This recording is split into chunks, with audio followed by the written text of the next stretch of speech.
Республиканском дворце молодежи стартовал североостинский этап фестиваля «Студенческая весна». В этом году тема творческого конкурса «Наша молодость, наша свобода». Свои номера представляют студенты высших и среднеспециальных учебных заведений. В первый конкурсный день участники состязались в исполнении эстрадных песен, классического вокала, инструментальной музыки.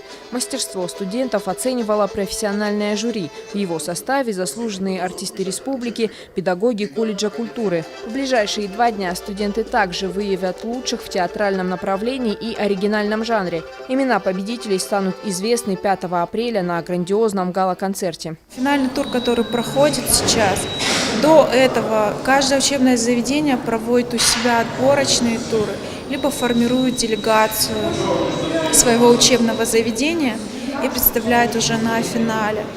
Здесь на финальных турах мы будем формировать из числа победителей делегацию, которая поедет на российскую студенческую весну во Владивостоке, которая пройдет с 15 по 19 мая.